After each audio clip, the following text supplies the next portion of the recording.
channel. So today's video is for class 10th ICSE, as you all have your board exam of geography on 12th of March. So we have Mr. Gurkirat Singh, who is a PGT teacher at Bloomberg School.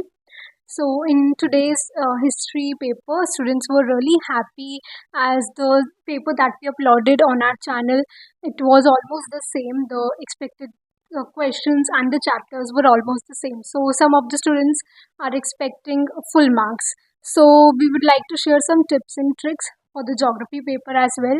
So the first question is of map, and that is the area where students lose a lot of marks. So what are the reasons for it? Hello, first of all. So, as the students are having their exam on 12th of March, so first part I'll be just telling about the paper pattern. It is HCG paper 2 as we called it. So, the paper pattern is first question is of topography. It's of 10 marks.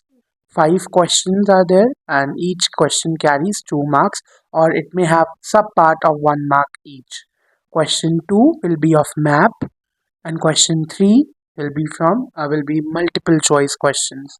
Then we will have part 2.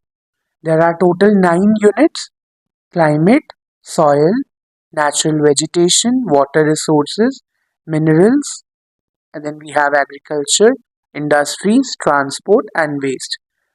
Children have to attempt any 5 questions out of these 9. So now we'll start with map. As you just said that map is a portion where children tend to lose marks. It is correct. In map, children tend to lose marks. The common mistakes we find is that children are unaware of the extent of the western coast, Kanara coast, Konkan coast, Malabar coast. They don't know the extent of these coasts. A very basic mistakes, standard meridian. They just simply draw a vertical line. They don't know that they have to touch it with the confluence of Ganga and Yamuna. So these are some basic mistakes we just come across while checking the exams of students. So I will suggest that a child must practice at least twice before the exam to score full marks in map marking, and just follow the guidelines prescribed by the board for map marking. You can't be like, we just, if there is a small mistake, we'll give zero. There is no half mark policy in map pointing. Another area where students tend to lose mark is topography. So how a child should prepare for topography? See, topography is very easy. Everything you'll find in the topography, it's given over there. Only there are one or two definition like contour interval, which they have to learn. Rest all is given in the topography. Children have to practice throughout the session. They have to practice 4-figure grid reference, 6-figure grid reference, direct and indirect distance. Make sure about the units. Like you are writing height. Height is always in meters, and a contour interval is in meters. While calculating area, you have to write kilometer square.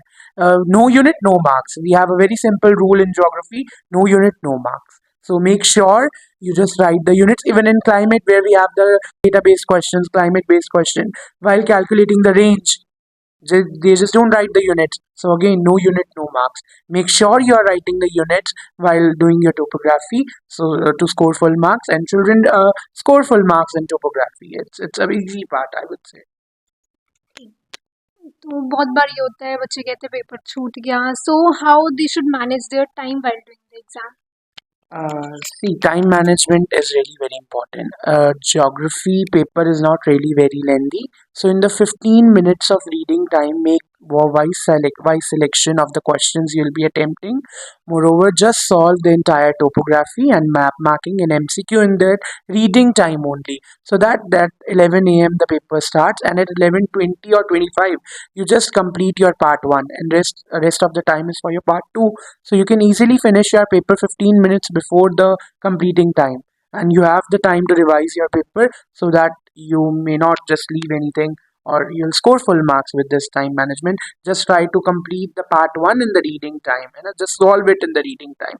Especially topography, I would say, just complete it in that reading time. In map, the questions are asked like A, B, C, D, and so on. So a child should write A, B, C, D while marking, or the name of the particular area or thing which is asked. Okay, so one more thing, just you just are talking about map marking. So now we'll be asking some indirect map questions, है ना? So a child must know that how a question may be. Suppose mark and name the river which is known as Soro of Bengal, है ना? So it is river Damodar. Mark and name the river on which Hirakud Dam is located. Then you have to mark river Mahanadi. So a child must know these indirect questions to just score full marks in map marking. So what was your question about map? They should write A, B, C, D or the name of They should write the name and mark it properly. Proper arrows should be used, and they have to write the name. They can use ABCD, but writing name is compulsory. They should write the name, and teachers must encourage using pencil colors. They should know where to use the proper pencil color while map marking. It is really required for map marking to score full marks. So earlier it was all subjective part. Now they have MCQs. Earlier, what students used to do that they used to leave some of the units, some of the chapters. So how can they prepare for MCQs and subjective now? देखो MCQ आना is not a big challenge it is easier for students अब बात ये आती है कि MCQ attempt करने हैं तो वो छोड़ नहीं सकते अ चाइल्ड मस्ट प्रिपेयर है ना a child who just want to score full marks he और she must prepare 8 units properly because at one unit आपने पूरा साल वो चैप्टर पढ़ा है ना आप वो एक MCQ अटेम्प्ट कर सकते हो या आपने एक थरो रीडिंग दी है उस चैप्टर की तो you can easily attempt that one MCQ. And the students who are really very weak at geography, who find geography as a rote learning or a cramming subject, I will just suggest go with the very easy basic 5 chapters. You can do soil, you can do vegetation, you can do water transport, and climate is a bit reasoning and data-based question, so it might be a challenge for those students. So for weak students, I'll always say go for the 5 units, and average students go for 6 to 7 units, and the students who really want to score good, please prepare 8 units. You know, that one unit you can just read the chapter so that you can do that MCQ. That's enough. Another question was like, as you said, reasoning part. So from where does those reasoning questions can come?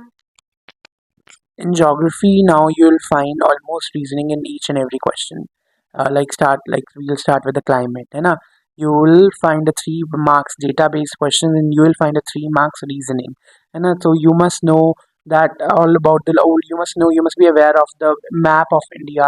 You must know which places are located at windward side or leeward side. And I would say for reasoning, a child must do the previous year paper. Previous 5 years are enough because the reasoning repeat for climate. We just change the name of the locations.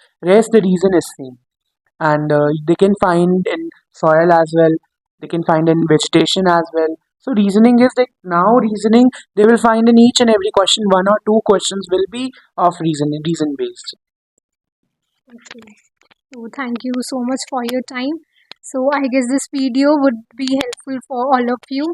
All the best for your exam. Thank you for watching.